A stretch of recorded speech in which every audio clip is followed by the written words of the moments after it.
Assalamualaikum warahmatullahi wabarakatuh. Selamat pagi semuanya. Baik, hari ini Bu akan menjelaskan tentang bab ke-10 tentang sholat Jumat sesuai apa yang Ibu katakan minggu lalu. Sebelum kita belajar tentang sholat Jumat, kita harus mengetahui ada 5 poin. Yang pertama adalah pengertian sholat Jumat, ketentuannya, lalu syarat sunnah dan ruksahnya, lalu pengertian khutbah Jumat, dan yang terakhir adalah cara pelaksanaan sholat Jumat. Karena kalau tidak dikerjakan semuanya, maka sholat Jumatnya bisa-bisa tidak sah atau bisa batal. Jadi kita harus tahu nih, ada 5 poin yang ada di dalam sholat Jumat. Yang pertama adalah perintah dan ketentuan sholat Jumat. Ada perintah sholat Jumat. Allah Subhanahu wa Ta'ala memerintahkan sholat Jumat di dalam surat Al-Jumu'ah surat ke-62 ayat 9 sampai 10, yang di dalamnya di situ dikatakan bahwa hukum mengerjakan sholat Jumat adalah fardu ain atau wajib bagi seorang laki-laki yang dalam keadaan sehat walafiat. Di dalam surat Al-Jumu'ah, Ibu jelaskan sedikit, yaitu adalah Allah Subhanahu wa Ta'ala memerintahkan kepada umat muslim, yaitu tinggalkanlah pekerjaan jual belimu dan kerjakanlah sholat pada saat hari Jumat. Kenapa? Karena Allah Subhanahu wa Ta'ala memberikan kewajiban bagi laki-laki untuk mengerjakan sholat Jumat, beda dengan seorang perempuan. Kalau perempuan hanya Allah Subhanahu wa Ta'ala berikan, yaitu adalah keringanan hanya mengerjakan sholat zuhur. Bagaimana waktunya? Yaitu sholat Jumat dan sholat zuhur dikerjakan pada saat waktu yang bersamaan. Lalu yang kedua adalah ketentuan sholat Jumat. Sholat Jumat terdiri dari 2 rakaat yang diawali oleh takbiratul ikram dan diakhiri oleh salam yang dipimpin oleh seorang imam dan juga adanya seorang khatib.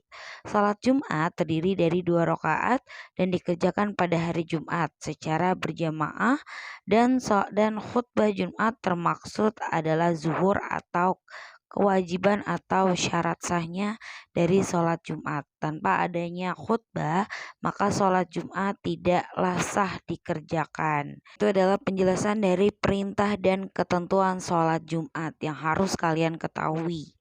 Karena tanpa adanya itu kalian tidaklah sah. Lalu selanjutnya ada beberapa syarat sah, wajib, dan juga sunnah. Lalu ruksahnya di dalam sholat Jumat. Nah, yang pertama yang kita wajib mengetahui adalah bagi laki-laki, yaitu adalah ada syarat wajibnya. Tanpa kalian memenuhi syarat wajib ada 7 poin ini, maka sholat Jumat kalian tidaklah sah dan harus mengulanginya lagi. Yang pertama adalah beragama Islam. Lalu yang kedua adalah balik. Balik artinya sudah dewasa, sudah bisa membedakan mana yang benar dan mana yang salah. Lalu yang ketiga adalah berakal, tidak gila atau tidak hilang akal. Yang keempat adalah seorang laki-laki. Dan yang kelima adalah merdeka, bukan seorang budak. Nah, merdeka bukan seorang budak ini dulu banyak terjadi pada saat zamannya Rasulullah. Karena kenapa? Zamannya Rasulullah banyak seorang laki-laki yang dipekerjakan tidaklah manusiawi, mereka tidak mendapatkan hak-hak yang dibutuhkan oleh seorang manusia. Bu, apakah sekarang masih ada? Nah, mungkin kalau bagi sekarang itu minim sekali adanya seorang laki-laki yang masih menjadi budak. Nah, karena kenapa? Setelah Islam mengajarkan apa itu memanusiakan manusia, sepertinya angka dari memperbudak seorang manusia jadi kecil, tidak sebesar saat zamannya Rasulullah. Lalu yang keenam adalah tidak uzur. Uzur artinya adalah tidak tua atau sudah berusia lanjut. Nah, bagi laki-laki yang sudah uzur, Allah Subhanahu wa Ta'ala memberikan keringanan, memperbolehkan seorang laki-laki itu tidak mengerjakan sholat Jumat. Karena kenapa? Allah Subhanahu wa Ta'ala maha baik kepada manusia. Jadi bagi laki-laki yang sudah uzur, tidak apa-apa tidak mengerjakan sholat Jumat, melainkan dia tetap mengerjakan sholat zuhur. Lalu bagaimana Bu hukumnya bagi laki-laki yang sehat tapi dia tidak mengerjakan sholat Jumat?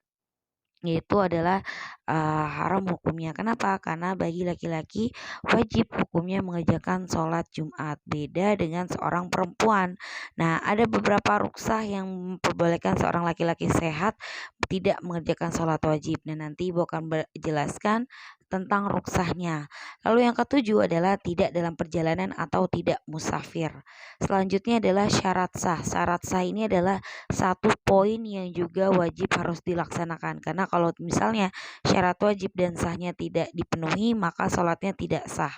Yang pertama adalah dilakukan pada waktu zuhur. Nah, sholat Jumat itu dikerjakan waktunya sama kayak sholat zuhur. Lalu yang kedua dilakukan 2 rakaat dan berjamaah. Nah Bu, bagaimana kalau seorang perempuan yang mengerjakan sholat zuhur? Apakah sholat zuhurnya harus selesai sholat Jumat dulu atau bagaimana? Nah, jawabannya adalah seorang perempuan muslim diperbolehkan mengerjakan sholat Jumat bersamaan dengan waktu sholat Jumat, mohon maaf.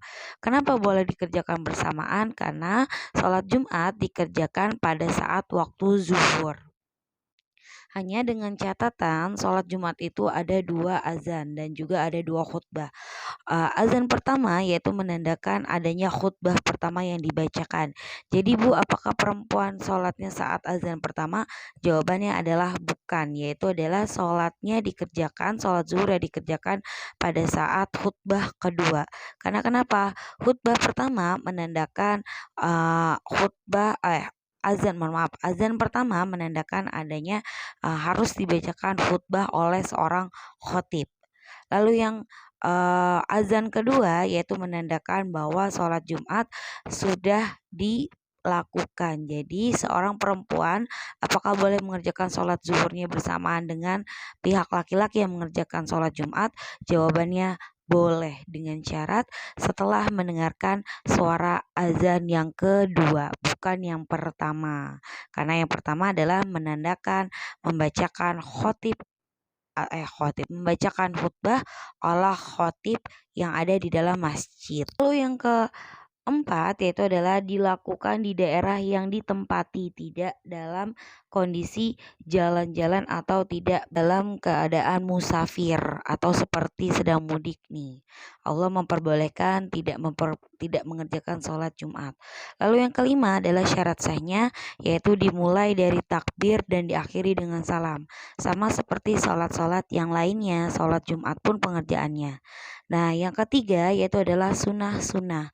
Nah, sunnah-sunnah ini ada banyak sekali. Ini adalah apabila dikerjakan Allah memberikan pahala lebih dibandingkan tidak mengerjakan. Jadi, silakan kalian baca sunnah-sunnah dari sholat Jumat berikut. Selanjutnya yaitu adalah rukhsah sholat Jumat. Bu, rukhsah itu apa? Rukhsah adalah salah satu kondisi di mana Allah Subhanahu wa taala mengizinkan seorang laki-laki tidak mengerjakan sholat Jumat. Ada 5 poin, yaitu yang pertama apabila laki-laki muslim dalam keadaan sakit yang tidak bisa dirinya untuk pergi ke masjid. Yang kedua adalah seorang musafir atau dalam perjalanan. Yang ketiga adanya hujan besar yang bisa mencelakakan dirinya sendiri. Lalu yang keempat adanya bencana alam yang melanda satu wilayah seperti banjir, longsor dan sebagainya. Jika ada bencana, Allah Subhanahu wa taala memberikan keringanan boleh tidak mengerjakan sholat Jumat. Lalu yang kelima adalah dalam keadaan tidak aman. Kenapa begitu? Karena saat keadaan terancam atau dirinya tidak aman, maka Allah Subhanahu wa taala memperbolehkan tidak mengerjakan sholat Jumat. Nah, kelimanya adalah poin-poin di mana Allah Subhanahu wa taala memberikan banyak sekali keringanan bagi seorang laki-laki muslim boleh tidak mengerjakan sholat Jumat. Lalu bagaimana Bu saat seorang laki-laki yang sehat tidak mengerjakan sholat Jumat? Yaitu jawabannya tidak boleh.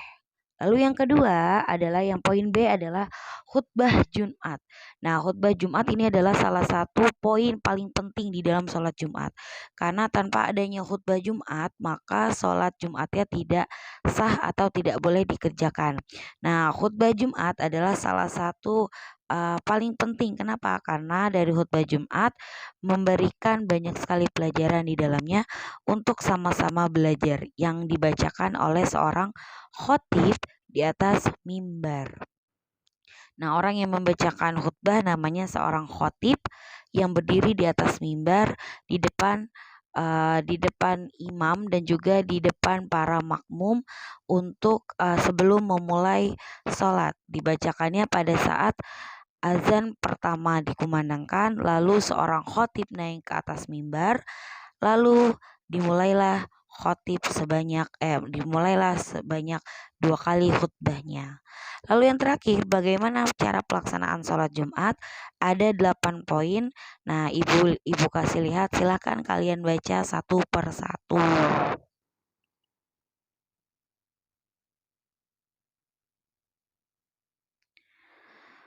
Sholat Jumat itu sama seperti pelaksanaan sholat-sholat yang lainnya. Nah, hanya saja sholat Jumat ini ditandai atau adanya khotib yang membacakan khutbah pada saat hari Jumat. Tanpa adanya khutbah, maka sholat Jumatnya tidak sah. Jadi apakah seorang laki-laki itu wajib mendengarkan khutbah saat sholat Jumat? Jawabannya adalah wajib. Nah, karena tanpa mendengarkan khutbah, maka sholatnya itu belumlah pas dirasanya. Oke. Baik, sekian dari penjelasan Ibu hari ini. Terima kasih sudah menonton video dari hari ini. Silakan kalian berikan komentar di bawah kolom komentar. Ibu tunggu.